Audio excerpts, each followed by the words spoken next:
இன்றைய வேதவசனம் 1 பேதுரு 5:5. தாழ்மை உள்ளவர்களுக்கோ கிருபை அளிக்கிறார். ஆமேன். நம் கர்த்தர் தாழ்மை உள்ளவர்களுக்கு கிருபை அளிக்கும் தேவன். ஏனெனில் அவர் பெருமை உள்ளவர்களுக்கு எதிர்த்து நிற்கிறார். அன்றியும் நீ மேட்டின்மையானதினால் பைத்தியமாய் நடந்து துர்சிந்தனையுள்ளவனாய் இருந்தாயானால் கையினால் வாயை மூடு என்ற வார்த்தையின்படி தன்னைத்தானே மேட்டின்மையாய் நினைத்து பெருமை பாராட்டுகிறவன் பைத்தியமாய் நடந்து துர்சிந்தனை உள்ளவனாக இருக்கிறான். இப்படிப்பட்டவர்களுக்கு தேவன் எதிர்த்து நிற்கிறார்.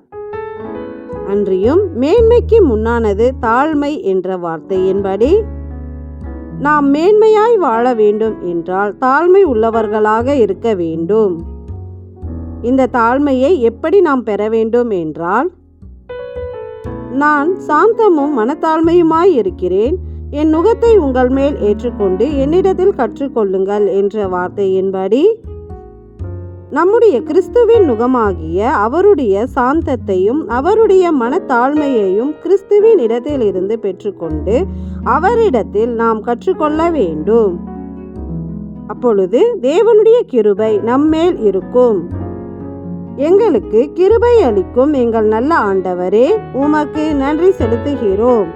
நன்றி.